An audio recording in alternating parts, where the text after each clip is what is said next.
Hello. Hello, I hear you. Hello. Yo, what up, Amethyst? Are we all gathered here on this fine day to play some Bunbun 2? It would seem so. All right. Looks like it. Yeah. Hi, everybody. Welcome back. Amethyst again here. This time with facebug and CO for Bunbun 2. I don't have anything else to add right this moment, so if you're ready, I can hand it over to CO for commentary. Sounds good. Hi everyone. I'm CEO. I made this. Happy face. This is the sequel to Bunbun World that was shown last year. Facebook here has been very, very helpful, as well as Amy and a lot of other playtesters for making this game what it is today.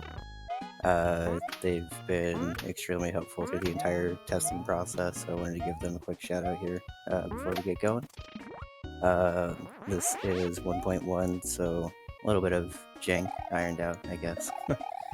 And Facebook, I guess if you had anything you wanted to say before the run got started. Just to say more than anything, I just feel privileged to show off this hack. It's very, very good.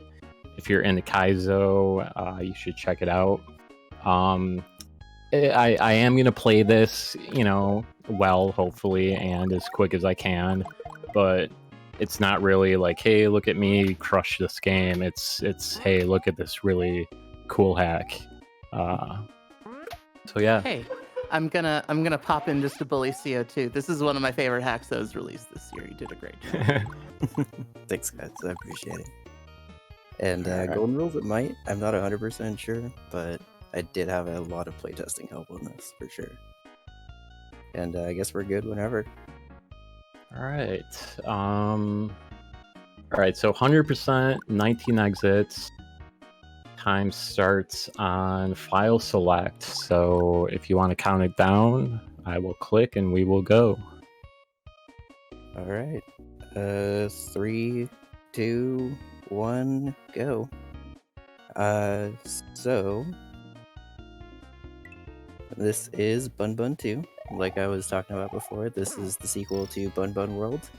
I made a Kaizo hack for Princess Bunbun, who's in chat right now. She's my wife, and I wanted to make a Kaizo hack for her because I like Super Mario World stuff. So starting off here pretty quick, I wanted kind of just a nice, fast platforming level. Also, something I guess I should point out here is you're going to see the special world sprites for everything. That's actually thanks to facebug for reasons that we'll get into Hey, you're welcome. much later in the run. I actually ended up liking the change that I made to it.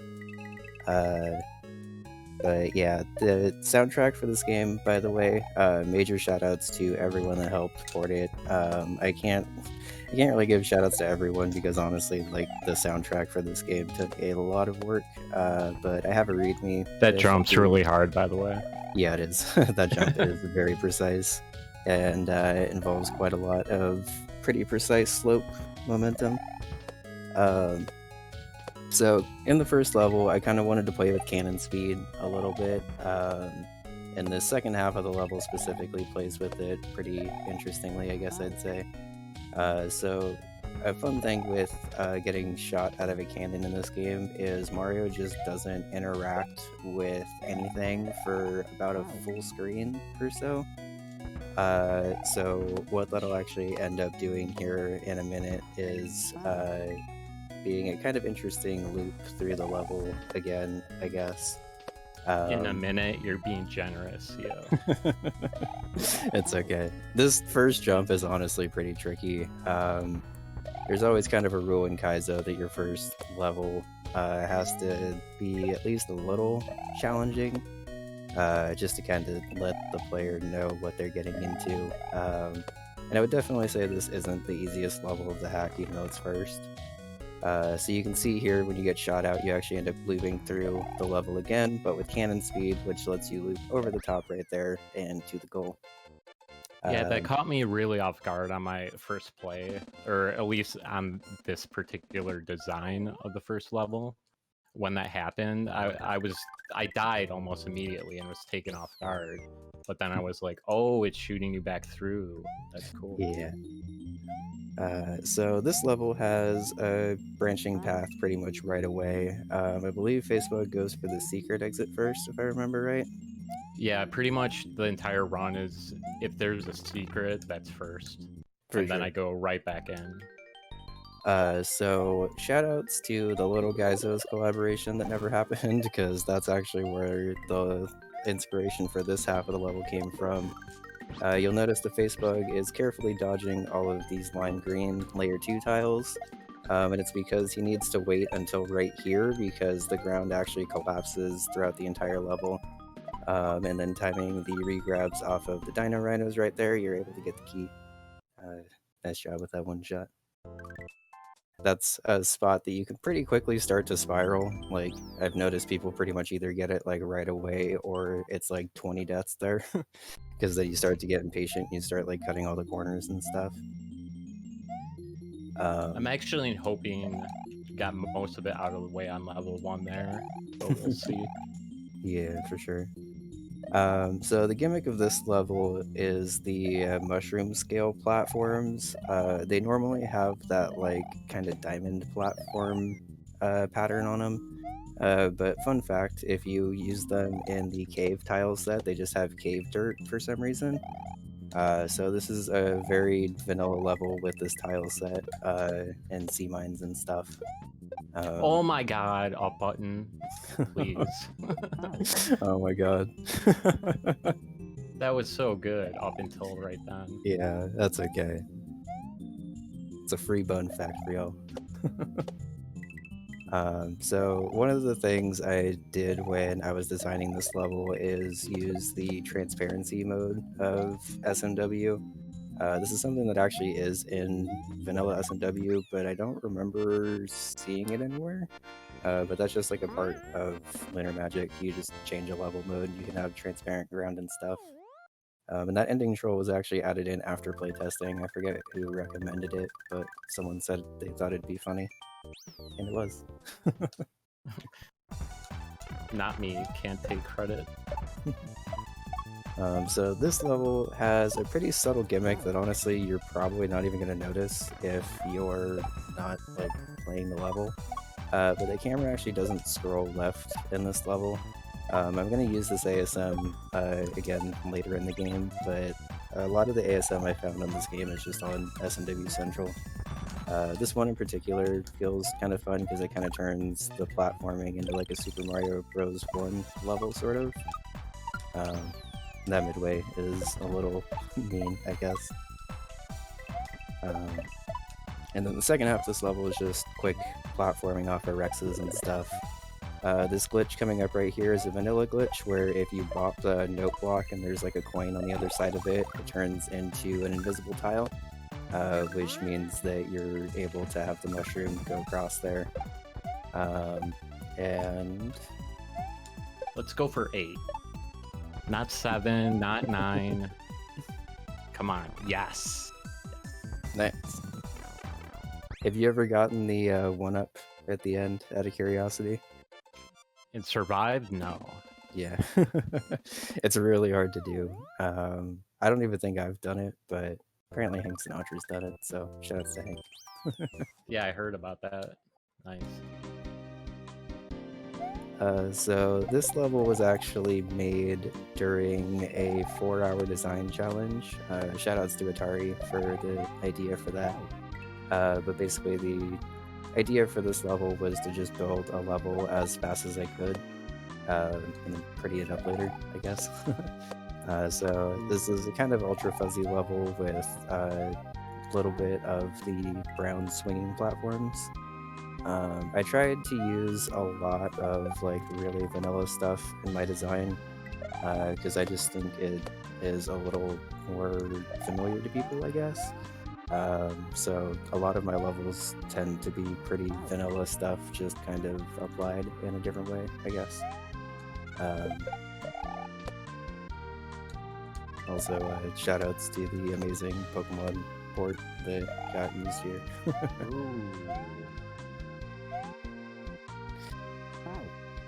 This platform is actually pretty precise, honestly, because if you mess up the dismount on it, you don't get the like downward swing that you need off of it.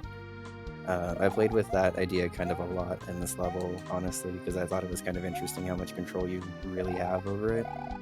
You can kind of see there, like, pushing it to the last minute it works, but it ends up Yeah, actually sorry like, about over that. swinging. No, you're good. You're just giving me more time to explain. That's fine. Hey, thanks for the raid, Mighty Mouse. How's it going?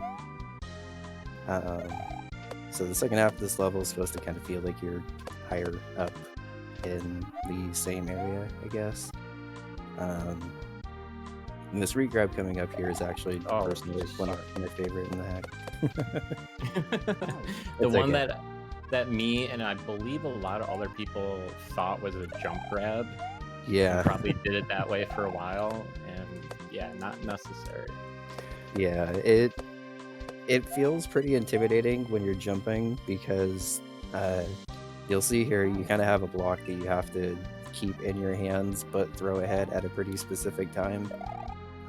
Once you get the muscle memory down for it, it feels pretty consistent, but this jump definitely tripped up quite a lot of people on their blind play for sure. Hey. Oh, sorry. No, go for it, Annie. What's up? Do you mind if I pop in with some donation update? Yeah, go for it. Okay, we got $20 from Jake Query. Any smilers in chat? And I just wanted to give you where we are overall donations. We're at $940. We're really close to 1,000. I think we can get to 1,000 for the start of Morsel Block. I think we can do it. I think so. Let's back to y'all. Thanks, Sam.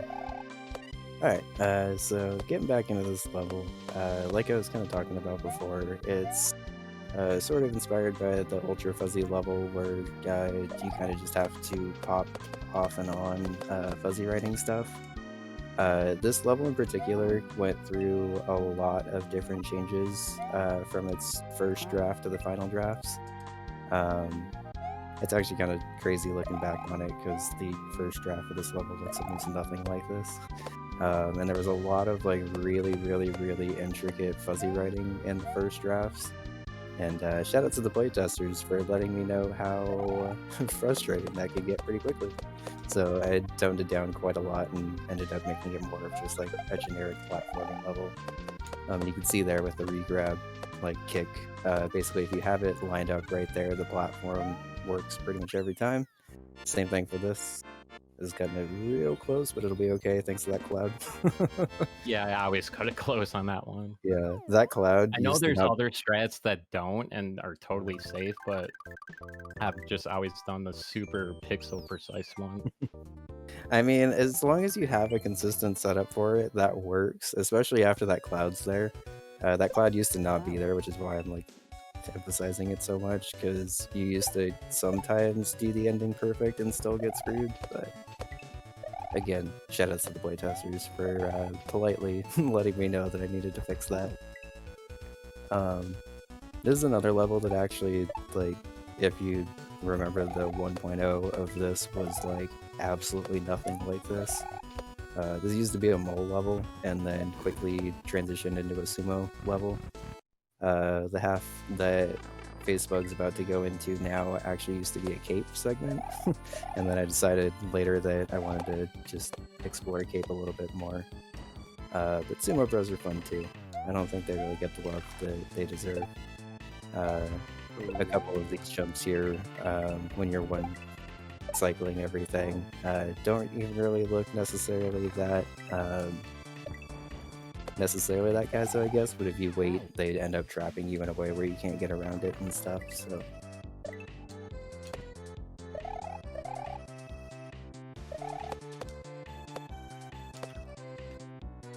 Also, I'm pretty sure everyone playing this at least once attempts to go for the frame perfect spin jump off of that muncher off the wall. At least on the blind play, and then they realize that it's not it's frame perfect, so it's not very consistent, but feels very nice to get if you are able to get it.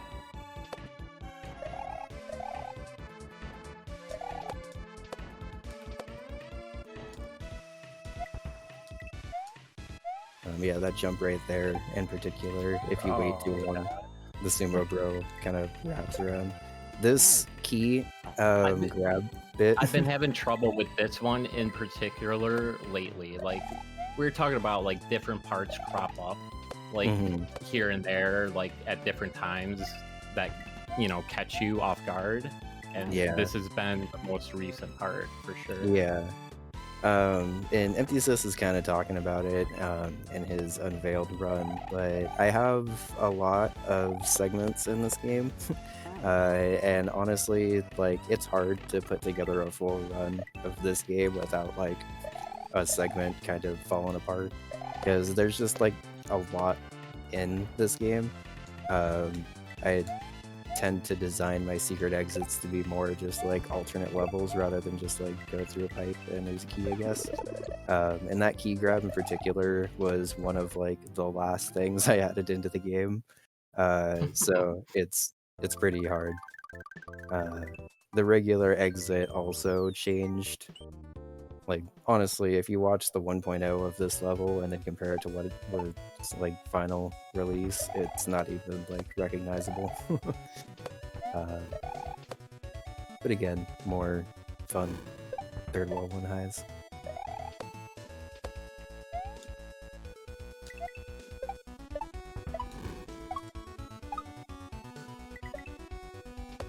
That regrab in particular right before the midway gets a lot of people. It actually got me when I was de-rusting for trying to practice for this. This is why I wanted to play now. Hey, mind if I jump in with another donation? Yeah, go for it. I've got Super Mike with $5 saying, donating again to show support for the Bunbun 2 run. Keep up the good work on the marathon, everyone. Thanks, Mike. Thanks, Mike.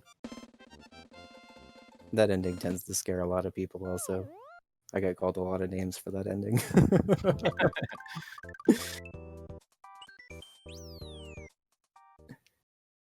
And shoutouts to Celeste for this level. When I was designing this hack, I wanted to kind of pull in inspiration from games that weren't just Mario hacks and stuff. So this level was heavily inspired by Mirror Temple, obviously. And as I was designing this level, I decided that I kind of wanted to make a Big Boo level because I don't really see them used very often. Shoutouts to that platform disappearing for a sec. It's always terrifying. I don't think it actually disappears, I think it just overloads, but it's still scary. And the P-switch run at the end of this segment right here is probably the tightest timer in the game, I'd say. Shoutouts to sliding uphill to kill Big Boos. I wasn't sure how I wanted to work that into the level, but I knew I wanted to work it in somehow. And then shoutouts to the morsel block for this ending. It's coming up soon. Yeah, check out Darkenine later. You'll see the where that came from. Yeah. Slight spoilers, I guess, but...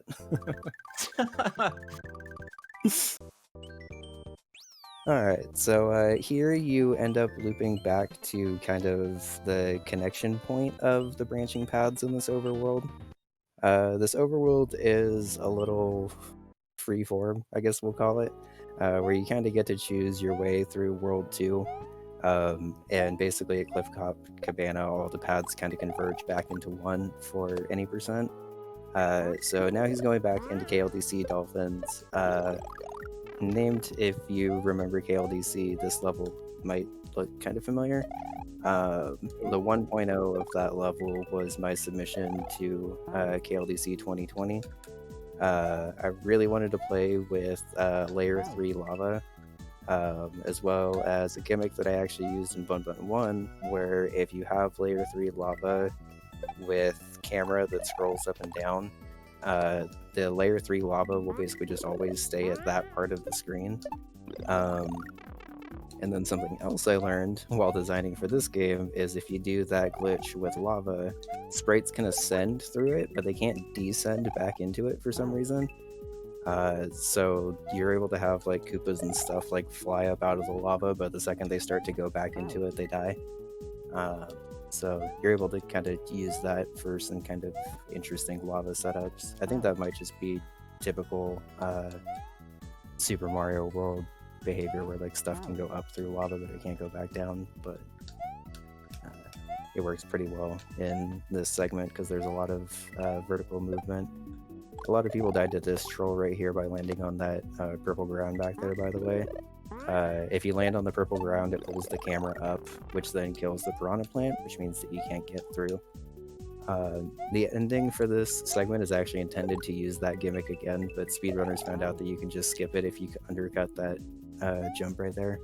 The regrab is pretty tight, honestly, and because it wasn't actually intended, you have to do it while the platform's falling faster than I originally intended for you to.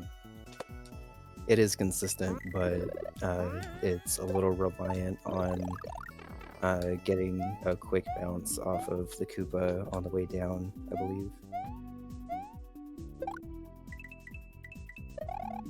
Hey, there we go.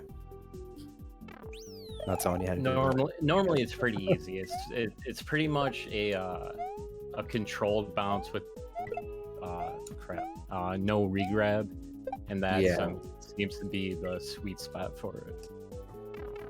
Yeah, it's a tough jump for sure. If you are doing that segment as intended, you can basically spin jump up the piranha plants, and then there's actually a cloud for you to jump up to.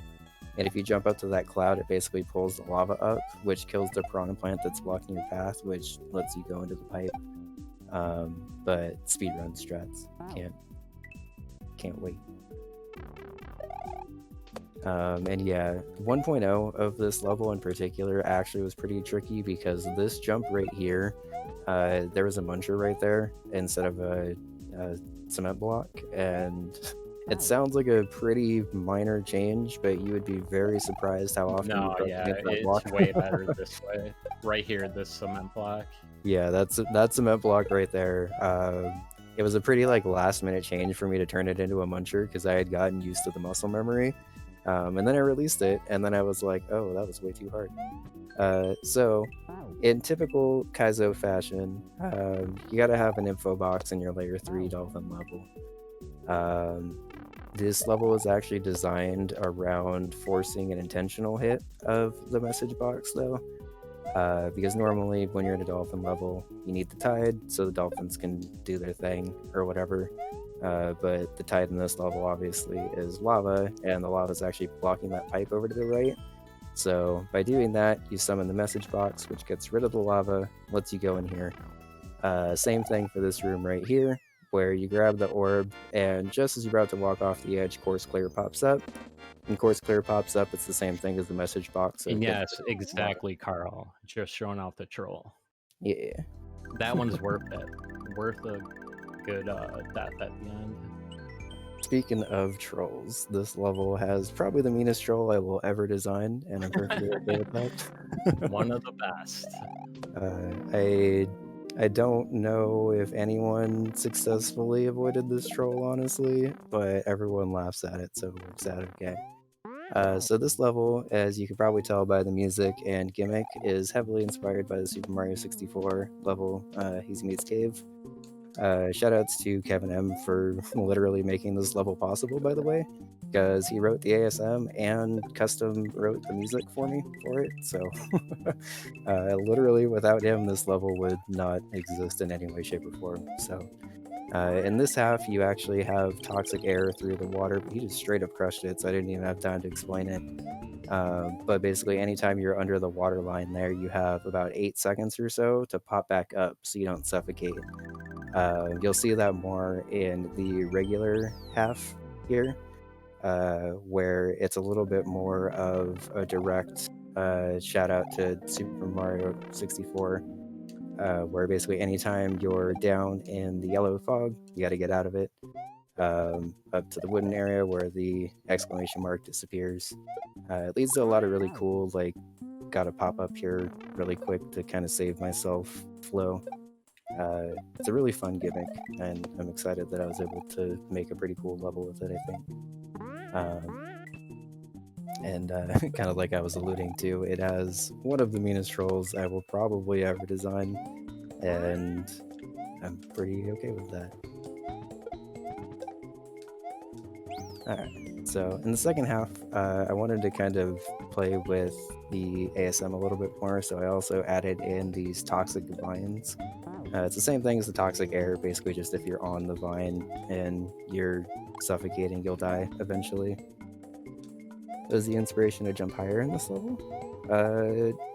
As far as I know, you don't jump higher in this level. Or if it is, that's just a side effect of the ASM, I guess. So coming up after that spiny spike top, I always forget their name. I think it's spike top. Coming up after that spike top bit is the troll that I was talking about, where basically this entire level I condition you to pretty much go up to the top of the level like as soon as you possibly can, because there's nothing else to really do. So at the end of the level, I wanted to play around with that and basically make a troll where you don't actually have to get the air that you think that you're gonna need, and by the time you figure that out, you're kind of dead. I guess. Yeah, this troll is one that even when I was designing it, so basically you pop up there and you think that you're supposed to go through there and it's like a turn block, but it just gives you a 1-up. And because you get a 1-up there, instead it's like a solid block, so you end up suffocating before you actually get to the pipe in time. Again, I think Hank is the only person to actually hit that 1-up, realize what went wrong, and get through it okay. Elisa's is just a 1-up though. It's something, positive. It told Yeah. you were close. You almost got there. And you get the extra life, so you just get right back there the next life. It's fine. So this level, shoutouts to Casio, because apparently we had the same idea for a water level, and I kind of just made like the baby version of the Casio. So the gimmick of this level is that you actually can't swim until you land. Item swimming works perfectly fine, so as you can see, you can kind of swim with the item swimming bit. In this half, it's kind of running around trying to chase this platform as it floats up through the level. With this ASM, again, shoutouts to Super Mario World Central for this, because everything I got in this hack is just on there. But with this ASM, it sort of kind of starts to feel like a low gravity level almost. And I really wanted to make a water level for this game, but I really wanted to not have like a typical water level, I guess. And I think this is a good alternative. By the way, this moon is possible to get, but it is extremely mean. Totally possible. Easy all day. Should have went for it. Sorry I didn't. It's all good. A lot of people get tempted to go for that moon right away, and when you get it, it feels nice, but I originally actually had that jump in mind as like a required jump for the level, and then I realized how awful it was, and I was like, yeah, I'm making that optional, and just, if you go for it, cool. If not, whatever. So again, shoutouts to the Morphle block coming up. You got that yesterday too. That's funny. No. It always kills me too. So once again, shoutouts to Morsel. I wanted to make a ship level, and when I was trying to think of a name for it, I just wanted to name it Ships Made Bunnies. So with this level, I wanted to make a level that used lines and saws and ropes and stuff, but didn't use on-off blocks, because that was actually one of the major restrictions I gave myself when designing this hack.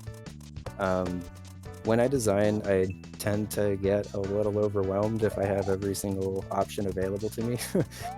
So for Bunbun 1, I wanted to try to design, I forget what restrictions I had, but it was like no shell jumps and something else. And then for this hack, I decided I didn't want to use on-off blocks or design a boss fight for it.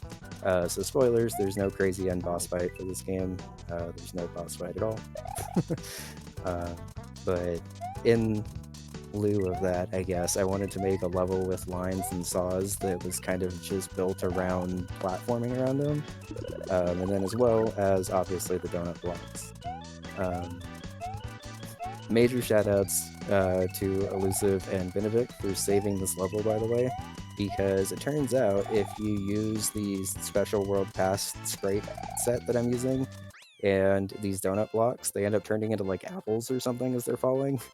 And it took us like 5 or 6 hours to fix that, I think. And I almost had to scrap this level, and thank God I didn't, because honestly, it's actually one of my favorite levels in the hack now that it's here. So now we're looping back around to, I believe, the last level I actually designed for this hack. If not the last level, like definitely one of the last. Kind of like what I was talking about in Sumo Summit. That level used to be a level with a bunch of these moles. And then when I pivoted away from that, I realized I still wanted them in the hack. That winged block jump is no joke, probably the hardest jump back. It doesn't look like it, but once you're playing it, you will quickly realize how extremely quickly that it's tighter. Yeah, I found out about the berry thing, like, probably is like one of the last things I found out about before release, and I was super scared because as many hack creators can tell you, one of the last things you want to have happen during your like nearly final release is have a graphic thing that just completely crushes a level. And I wasn't really expecting that to happen, but again, they helped fix that. So in this level, I really wanted a mole level that got to explore layer 2 a little bit more. I'm a really, really big fan of layer 2 stuff, as you can probably tell. I think it's one of the coolest things that Super Mario World has to offer. And I hadn't really used it too much in the hack before designing this level. This ending is very hard, by the way. It doesn't look like it is, but it's another thing that when you're playing it, you realize all of the very small things that make it harder than it perhaps looks like it is. If you don't one cycle that, you are able to double back and like spin jump off the piranha plane again. But trying to do that after first cycle is very timing dependent. And also, as you can tell, that mole books it towards you, and you can get through there without killing him, but yeah. I think we got kill the animals. So. I was gonna say, I think it's a kill the animals run, so we're good. So this was actually the half of the level that I had designed first, and this was actually going to be the end of any percent. So you may notice that this is slightly harder than perhaps some of the other stuff that was in World 2. But I wanted to build a power-up cycling segment, and this level actually was sort of the inspiration for a Bomb Hack Races level I actually made a couple weeks ago, where you're cycling through all the power-ups and stuff. This is the probably harder version of that, I guess I'd say.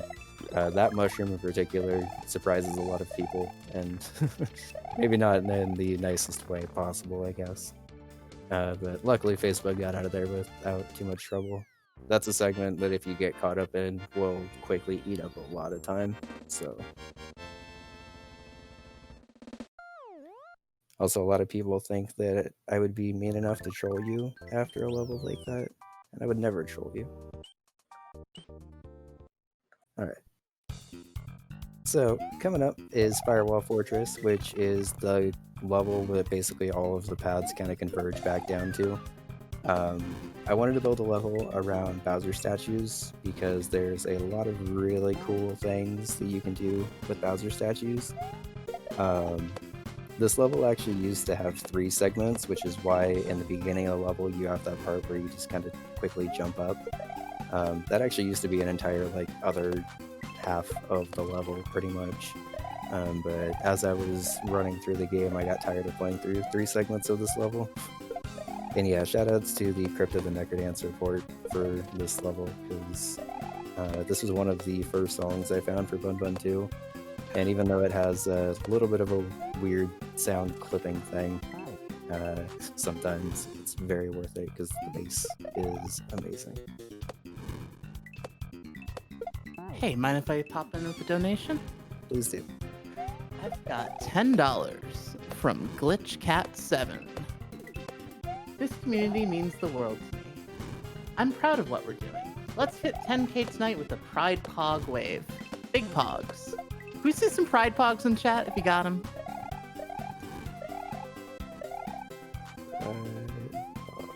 Okay.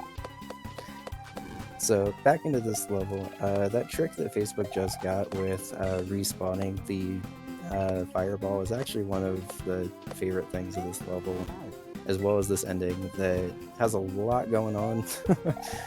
So I kind of need to ramp up to it, I guess. So basically the idea of this level is you have these fireballs, obviously, they come and shoot you. That fireball that you just bounce off of before dropping down into the gray platform ends up getting reused, and you ride it through basically the entire second half of the level.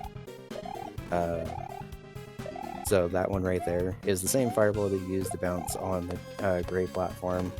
I really like reusing platforms and sprites and stuff in Super Mario World, because as I'm sure anyone who's tried to make a Super Mario World level can tell you, you don't really get a lot of them, so it's pretty important to try to maximize the sprites wherever you can.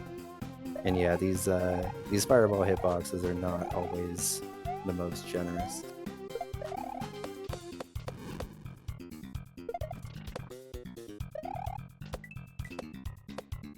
Well, I've got a Pride Pog donation. Nice. We've got $20 from Endless Revolt that just says Pride Pog. Pride Pog. Alright, so that screen before, you have to use the throw block to basically free open a path for yourself before coming into this medium auto scroller, where you get to use the fire flower, kill some spinies, go through damage boost. Again, use the fire. That jump right there is actually pretty tight because if you spin jump, you end up getting crushed by the auto scroller. That's one shot. And then it almost looks like you're about to get crushed by the auto scroller here, but thankfully Mario bounces off the wall just in time to save himself. And yeah, semi-solid bridges, I know, it's the end of the world. Shoutouts to Valdio for this level, because I really wanted to make a no block level, and when I was designing this level I made it pink because Quickie 2 level really inspired me for this one. I wanted to make a level like that, but with a little bit more intricate of no block movement. And honestly, this level actually used to not have any enemies at all, and used to just be nothing but no blocks. I forget who suggested to add in enemies, but shoutouts to them because I think it made some of these jumps more entertaining. Also, there's an unmarked Kaizo right there that sometimes gets people, and it is kind of funny when it happens because I don't normally use unmarked Kaizos, but when you have the opportunity to use a no block Kaizo block in a level and it's actually thematic, I think you kind of have to. And then shoutouts to Mega Scott actually for the inspiration for the visuals on this level, because while he was testing, he came to me and was like, hey, you should make this level look like pastries. And at first, I had no idea what he meant, but then I designed with the idea, and I was like, oh, this looks fantastic. So, shoutouts to him for that, because I really liked the way this level came out, and I don't think it would have came out that good without that graphic suggestion. I mean, in a way, you indicate that, Kaizo. You just have to trust your coin trail. It stops right where you need to jump. Yeah, Keep going. If you get greedy, Kaizo. Yeah. The coin trail is perfectly fine. It's when people start to go off script and they're like, hey, I could do this a little bit more if I want to, that it starts to get a little off script, I guess. This is the cape level of the hack. If you're scared of cape stuff, don't worry. I left the tutorial that I had to design for myself to be able to make this level. I left those screens that I designed in the hack as an optional tutorial. That's the Yoshi house that facebug skipped over before this. All of the Yoshi houses, I guess I should mention, are like little save huts and stuff. So if you get stuck on a midway or something, you can just save that progress and go back to it later or whatever. But I wanted to design a cape level because cape stuff's fun, and I wanted to design one that has like some kind of just quick, fast movement and stuff. Starts to kind of dip into some of the more advanced stuff with cape, but not in like a super overwhelming way, I guess. Or at least that was the goal. And then this ending strat is actually one that I like facebug's strategy more than mine, but I don't know how he lines it up.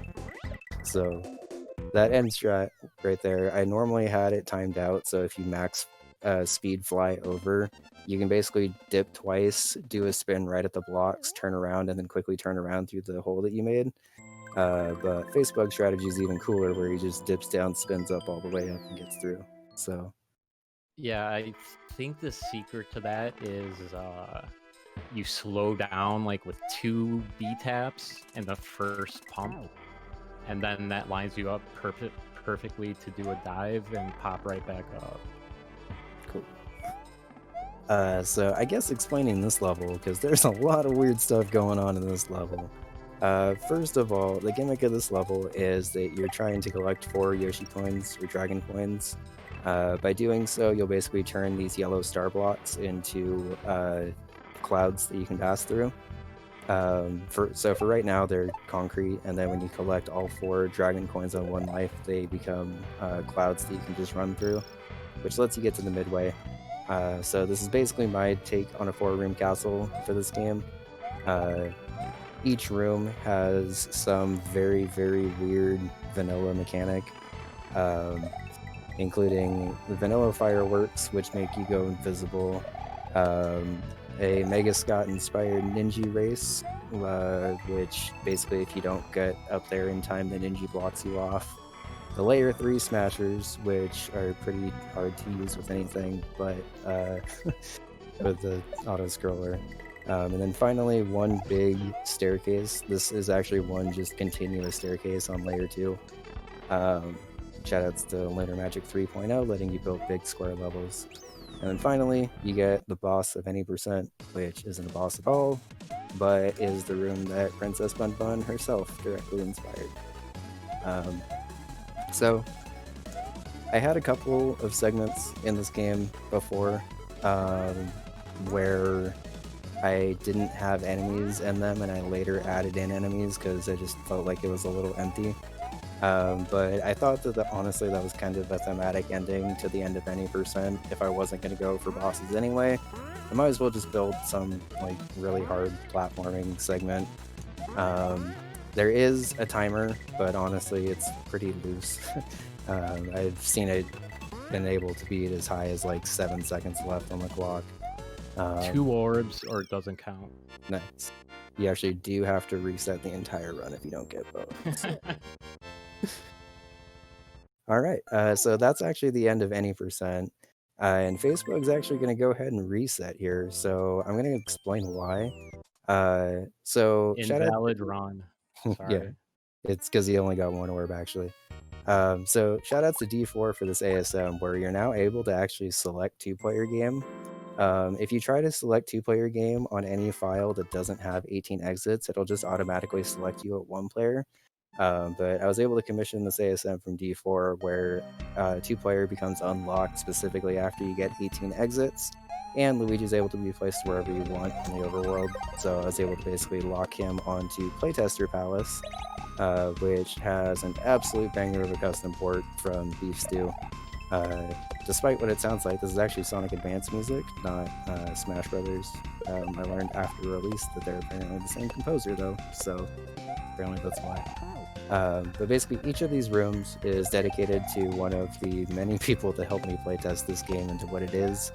I asked them to basically pick a theme for the room, and they gave it to me, and then I just designed the room for the final castle. Spoilers, I had a lot of playtesters, so this is a pretty long castle. But shoutouts to Mega, who gave me the Lakitu room, as well as a lot of help throughout it. Shoutouts to Yeti, who again helped me the entire process, and wanted a room with slopes and blocks bouncing off of them. I guess if you don't know, this is a vanilla property, where if you kick a block at a steep slope, it just bounces off of it. One of the many weird things that Super Mario World does. I've also seen super speedrun strats where people IL this room and don't even kick that last block. This room, shoutouts to Amy, I Hey, made that's this me. room when she was speedrunning Grand Prix World 2, so if you're wondering why this sort of looks like Roadhouse, that's why. And she wanted a cape room that wasn't like flying and stuff, so I figured this would be fun to balance. Also green. I'm just gonna say one thing here. When I was playtesting this, it was an all purple room, and then I'm like, oh, there's no green. And then the final version of this room had some green accents to it. I love that. I snuck them in last minute without telling her, so that was a nice surprise, I guess. And then the room after this also wanted cape, but wanted cape and keys. So shoutouts to Marcy, because I was able to hook him up with a kind of interesting room here, I guess. It's the one and only time I'm probably ever going to require a key jump in a level. But it seemed pretty fitting as like the only, or like the main obstacle in the room, I guess. Oh. I almost saved it. Like, you can save it if it bounces off the wall, but it has such a slow speed after that you have to like kind of walk along super often. And this kick is actually a little bit more precise than I wanted it to be. I had originally intended on this basically lining up, so if you jump off that concrete block and like hold right there, it just always works. Now it only like 99% of the time works. Also, shoutouts to kicking the key up there, because if you kick the key forward, that room becomes impossible.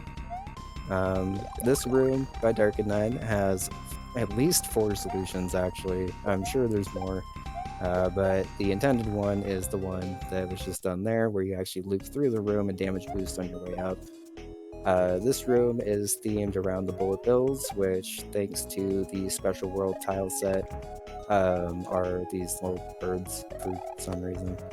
I just wanted another like quick platforming room for this one, so. And honestly, I hadn't gotten to use those birds anyway. That downpipe is actually like incredibly terrifying if you don't get it right away, by the way. Shout out to Third Wall, and commentating Morsel Block here coming up soon. He wanted a room with blue Koopas, and then at the absolute last second asked if I could throw in a cloud here too. So, as is tradition, Third Wall stuff has clouds. That is terrifying, oh my god. Shout out to Joker with the shell room. I don't, as you probably have gathered, I don't typically like shell stuff too much, but it was pretty cool to push my comfort zone here and try to design a shell inspired room. I was talking to facebug about this yesterday, but that disco door is probably the meanest door entry in the hack. Especially because of the way you approach it. You're normally, if you do clear the disco shell, you're like just barely clearing it. And most of the time you have to do that, where you do like a quick pop off of it. This room is actually a little interesting because it uses a modification of the ASM from Bonsai Meadow, where basically the camera doesn't scroll back down again. So I was able to use that with the Skytree sort of segment to just build a quick Skytree room. Hey, it's the runner of this game. He wanted a difficult platforming room specifically with these little pumpkin guys. So I went ahead and gave it to him. And then I realized after putting them into the game that I liked them everywhere in the game. And I think it gives it a little bit of interesting character, because you don't really get to see these sprites too often, honestly, especially not like in a full hack, really. So I thought it might be fun to experiment with it and see how it went. This room is from Light Play, one of the earliest playtesters of Bunbun 2, actually, and he wanted a rope that was really hard to reach. So that rope at the end is supposed to be incredibly difficult. Here's the hardest room in the game, like pretty much universally. Shoutouts to Katoon, who is blowing through every single Kaizo hack imaginable, including testing this one, and he wanted a green berry room, so I built a little Yoshi room. Nice job getting out of there quick. That is a room that very quickly can start to pile up time if you don't get through it quickly. Again, shout out to Super Mike, another wonderful playtester. He wanted a room that didn't have solid ground, so I gave him wing blocks. I gave Benedict the shout out earlier for helping save ships made bunnies, but again, shout outs once again. He wanted a room with vanilla screen wrap, so I went with the green bean variety. This is a vanilla feature where if you just put green beans at the top of your level, you wrap around for some reason. Neptune Neon wanted a room where you spin jump off of Rexes, so I went ahead and built that. That regrab back onto the brick is probably the hardest regrab in the game. Maybe it doesn't look super tight, but it definitely is. And then finally, we have Earth Melon, who wanted a room with shell jumping and saws, which is a simple theme, but surprisingly difficult to actually build a room around because they're sort of conflicting things. And since I didn't want to use like a motor skills thing, I didn't really want to build just like shell jumping into saws. So I wanted to try to explore that a little bit. Perfect stairs reset. Hey, okay. GG. And Yeah, a couple spirals here and there, but yeah, I had fun. I always do when I play this game. Thanks. And I guess shout outs to everyone who helped make this game what it was. I tried to give shout outs as I was going through that final castle, but like I really couldn't have done it without y'all. It's an honor to be here at Hack Attack once again. And yeah, good job, Facebook. Yo, thank you, CO. Thank you for the hack. Thank you, Hack Attack. Thank you, everybody. Appreciate it. Thank you too. That was an amazing run, Facebug, and great commentary, Sia. Appreciate you. Before you head off, go ahead. Nope, sorry. I was just saying stay tuned for some really good runs coming up. Yeah, before you go, I have at least one donation that refers to y'all. So I've got $40 from Dark9 saying $10 for each current known solution to my playtester palace room, Barb Toxic. And that put us over to $1,000. Thanks, Dark9. Yeah, well, thank you guys. I got one more from Illustrious, $10, simply saying Pride Pog. Pride Pog. All right, thanks you two. Appreciate you. Thanks. Thank you.